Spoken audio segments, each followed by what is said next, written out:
Welcome everyone. Good afternoon, and thank you so much for joining us here for our Research into Practice session, Civic Action Research in Your Social Studies Classroom, Teaching and Learning for Active Citizenship. We're here from the Civically Engaged Districts Project, and we have several different perspectives on the work that we've been doing. My name is Beth Rubin. I'm a professor of social studies education at Teachers College, Columbia, and the rest of the folks that are presenting with me will introduce themselves as we go. Just a quick overview of what we're going to do in this hour that we have with you.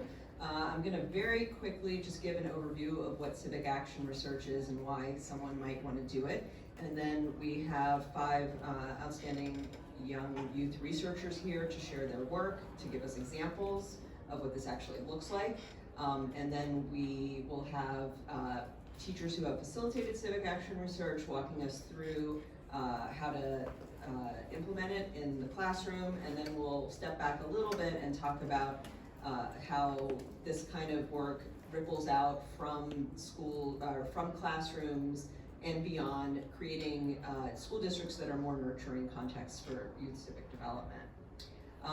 So just really quickly, we're not going to spend a lot of time talking about theory, but all this work is really based on the idea that the kind of civic learning that leads to civic engagement can't be given to students by teachers by means of a lecture or textbook. You can't hand somebody civic learning if your objective is meaningful civic engagement.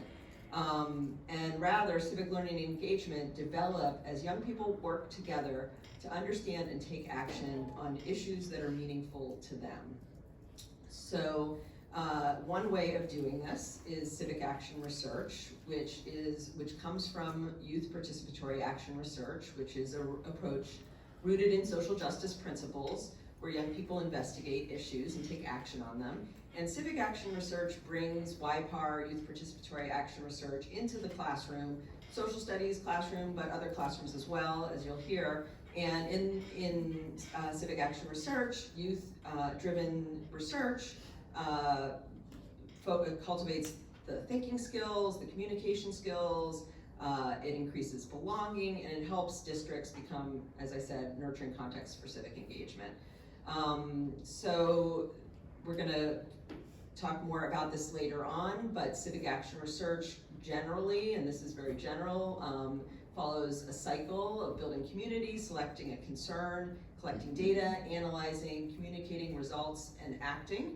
And so to really bring that to life, we have some young people who are going to share their civic action research work with us. I will hand it over.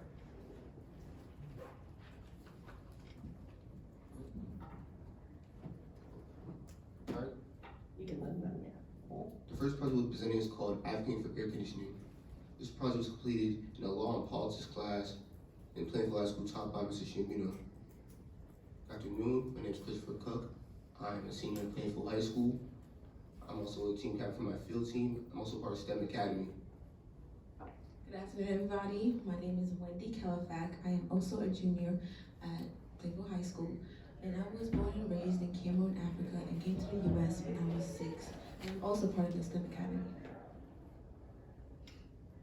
So the first few days of September, when students and staff are getting used to, waking up early and getting used to their hectic schedule, is very frustrating. So to add on to that, imagine walking into your classroom and it's really hot. Imagine how irritated you will feel added on to that frustration. This is why we wanted to conduct the research advocating for air conditioning in every classroom. We want to advocate for air conditioning in all classrooms in the district and the state. We would appreciate if one day there was like a legislation or a law to be passed and ensure that air conditioning can be put in or installed throughout the state. Alright, so our research question was, what were the student views on the lack of air conditioning and its effects on academic achievements? Alright, so to get these survey questions, we wanted to prioritize the environment or the climate of our classrooms, and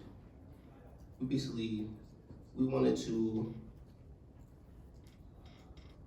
what we wanted to do was we wanted to see what were the effects of of like their student achievements on how they're on the hate.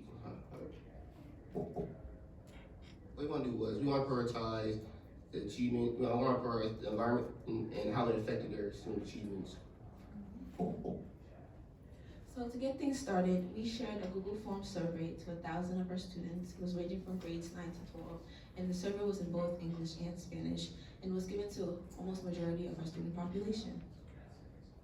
So roughly 80% of the student surveyed responds in a similar fashion, expressing their frustration on the lack of air conditioning, and they voiced their opinion and how it affected their mood and their academic achievements.